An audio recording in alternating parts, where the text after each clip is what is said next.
She said, "I hear that monks are looking for shelter in many homes. Why don't you come and stay in my house?" Gautama said, "If she's inviting you with so much affection, you must go stay there." Then people saw, "See, he's gone." Gautama, the Buddha, with a large group of his disciples who was continuously traveling, made a rule that during the monsoon season, those 2.5 months, you can stay in the same place. The rule for the sannyasis or the monks who were with him is you should never stay in any place for more than 2 days. Normally, the monks were sheltered in many homes, so this rule he passed, more than 2 nights you don't stay in one house because it will be too much of a burden for the host. They are housing 10 people, you don't stay there for a month. 2 days, it should have been 1 day. 2, because you have walked a long distance and come, bit of recovery time. But during the monsoon season, he said, up to 2 to 2.5 months you can stay in one place because walking through the jungles of that region during the monsoon season would be treacherous and many would lose their lives. So this is a time like that, they stayed in a large town and they were spread across in many homes. The monks went out to get their alms from the people. Ananda or Ananda Tirtha, as he was known, who happened to be Gautama's elder brother before his monkhood, went out and there was a courtesan or a prostitute in the town. She gave him alms, looked at him, a handsome young man, tall and straight.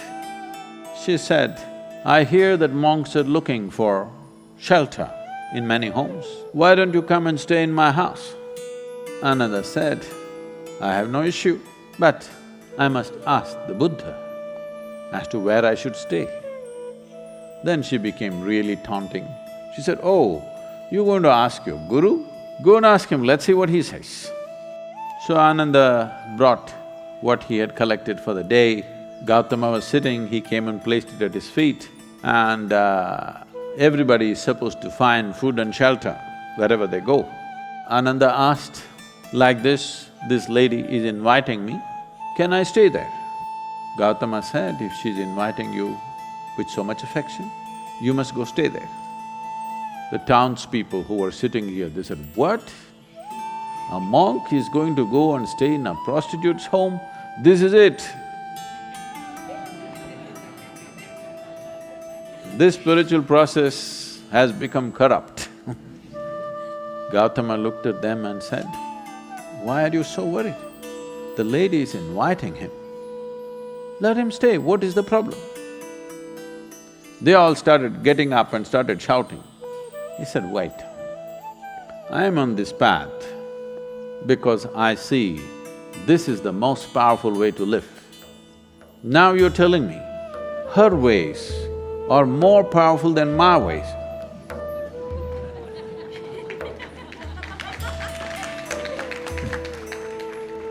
If that is the truth, I will also go and join her. I'm here because I see this is the most precious and powerful way to exist. If you think her ways are better than mine, I should also go and join. Because if you're a true seeker, that's how it should be. If you found something much higher, you go for that." Then people shouted and many of them, of course, leave. Then Ananda went and stayed with her. Monsoon time, because of rains it gets cold, monk is wearing a thin habit. So she gave him a nice silk wrap. He covered himself. Then people saw, "See, he's gone." She made nice cooking and gave it to him, he ate. Then in the evening she danced for him. He sat, watching very carefully, with utmost attention. Then when they heard the music, this is it, finished. things went on.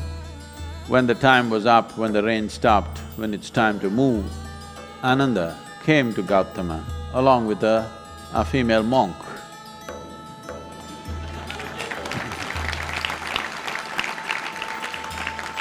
So, the power of being on the path of truth has been there, but has been many times at its height, but never got mainstreamed.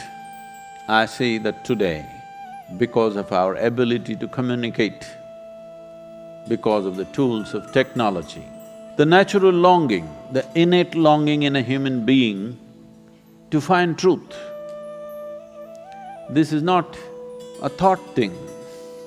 This is not something that been taught to people that you must seek truth. It is natural for human intelligence to seek what is highest. If you are given an option, any human being, given an option, either to be here or there, he will always say, I want to be there. Right now he may be caught up here, but aspiration is to go to whatever is the highest. It is just that we have to show him that there are better highs than getting drunk, there are better highs than drugs, there are better highs than being caught up in social drama, there are better highs than being better than someone else. We just have to show it to him, we have to make him understand there is a better high. Forever, many sages, saints, yogis, gurus have been doing this, but as I said, they were gentle people. They didn't have a voice like me.